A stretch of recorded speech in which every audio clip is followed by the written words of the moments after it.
You bunch of dicks. Okay, so first off, I want to apologize for the 2 videos I put out yesterday when I was changing my alternator.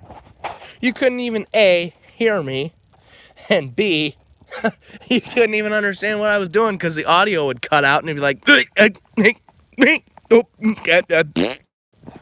so I apologize for those videos. They fucking absolutely sucked because there's no service in that fucking barn.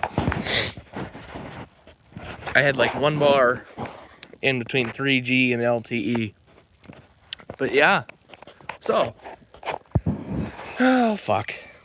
Oh shit, the ground's froze. Come on, fucking snow. So it sticks. I like fucking snow. We did have our first fucking snow the other day. Yeah. So, I'm gonna talk about which auto brand and why. So, the 3 American auto brands, main ones are Dodge, Ford, and Chevrolet. Yeah, GMC's same thing as Chevrolet. So, I already expressed my feelings for Ford in another video. I don't particularly care for Ford because of what they did in the early 2000s to like 2010. The first thing is the 6.0 Power Stroke.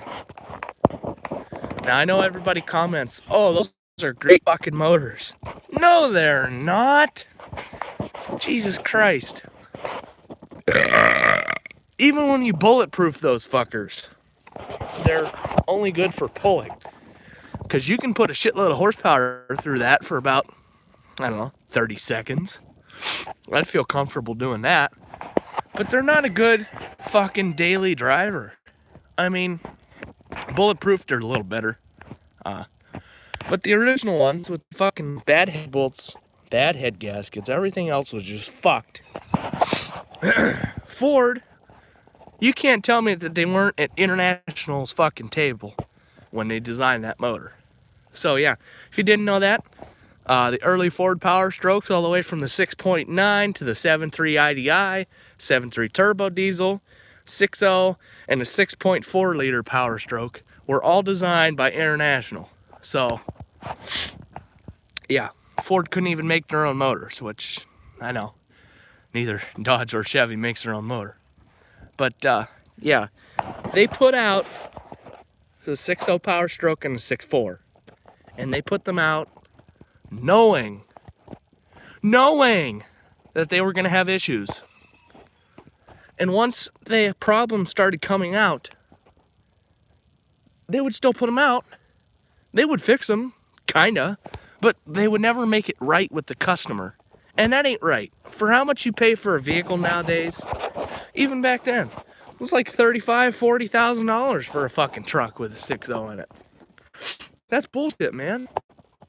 And they wouldn't fix a fucking problem that they knew was a problem. Same thing with the 6.4 liter Power Strokes.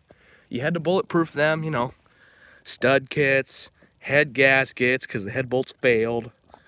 Just shit like that, you know? They wouldn't fix it. They would put different head gaskets on it with the same fucking head bolts, man. And then these head bolts would break off. It just don't make sense. Another one of their motors that was an absolute failure was the 5.4 liter Triton series. The original ones with 2 valves, they're good motors. You just have to get them helicoiled for the spark plug. The second fucking generation, shut the fuck up. The second fucking generation with the 3 valves, those were absolute junk. They were not fucking mint. Yeah, they fucking knock and tick like a diesel.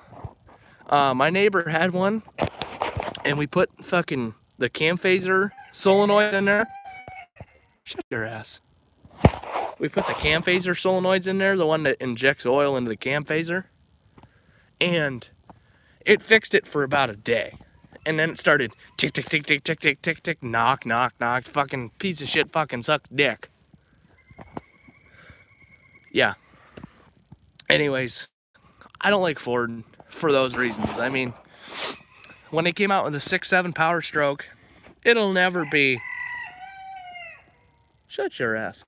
It'll never be a fucking 7.3. That's all I'm saying. The 7.3 is probably one of the best motors ever made by anybody. I don't care who you are. But yeah, that's Dodge. I mean, all right, now we're gonna talk about Dodge. So Dodge now, I mean, they make a better truck than they did back in the 90s with transmission problems and fucking, they rusted out. I mean, the new ones are rusted out just as bad, but they don't have transmission problems now that they started using Aisin transmissions. Now that they use Aisin transmissions, they're not quite as bad. I ain't got no complaints about their motor. Cummins motor, you can't beat a fucking Cummins motor, man. I mean, 7.3 was pretty reliable. A Duramax is pretty reliable, but you can beat the fucking Cummins. And they undercoat the truck for you, because Cummins, they always leak a little bit. It doesn't matter if you got one with 15,000 miles or 15,000, or yeah, 1.5 million miles on it. It still leak just a little bit. It's too early in the morning, man. I can't figure out what the fuck I'm gonna say.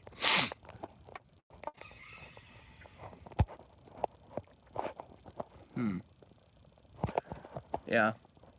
The newer Chevys, nah, I can take them or leave them.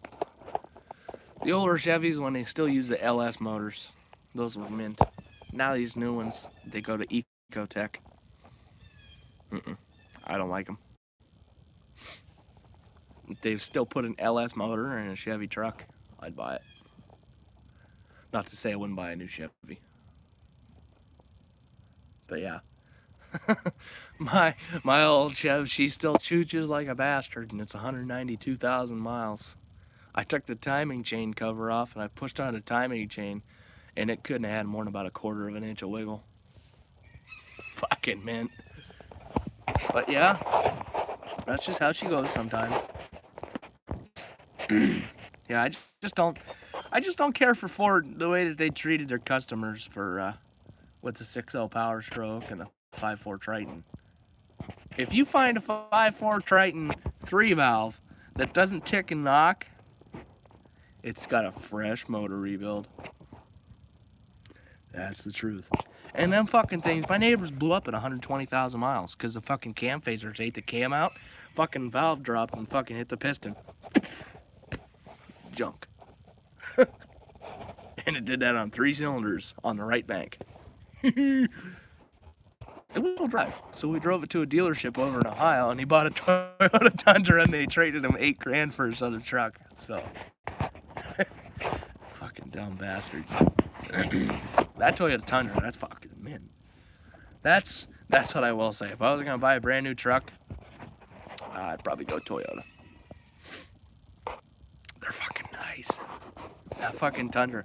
It's an SR5 fucking Crew Max, and the back seat you can sit in pretty much like a fucking couch. Yeah. These fucking new trucks, though, compared to old trucks, my dad, when I was little, growing up, he had an 86 Chevy, 6.2 diesel, 4-wheel drive, single cab, long bed. That was a truck. My truck. It was still in the era of that was a fucking truck. The old Chev we have here is a 98 2500 Cheyenne, single cab, 4-wheel drive. That's a fucking truck. These new trucks, they're fucking pussy mobiles. They've all been designed because all these queers in the fucking city decide to buy a truck that they never haul anything in. So they've pansied them down for all these country boys, and that's why they're so fucking expensive. If they weren't if they weren't pansified fucking pussy mobiles and they weren't dolled up with fucking heated seats and fucking all this shit and fucking sunroofs and shit, they wouldn't cost $70,000. Like a fucking new Silverado. Just a fucking extended cab, 6-foot bed, 4-wheel drive with a 5.3 V8. $42,000 with nothing else. Just nice radio, power windows, 4-wheel drive, and 4 doors. I don't think that's too much to ask. A fucking cloth interior. It doesn't even have OnStar or anything. Just a fucking truck with 4 fucking doors, a nice radio, and fucking power windows. $42,000. That's fucking nuts. Well, I think that's where I'm gonna end the video today. You guys have a nice day, and I'll fucking probably talk to you later when I get home from fucking school. Because that's all I'm off to right now. Fucking mint.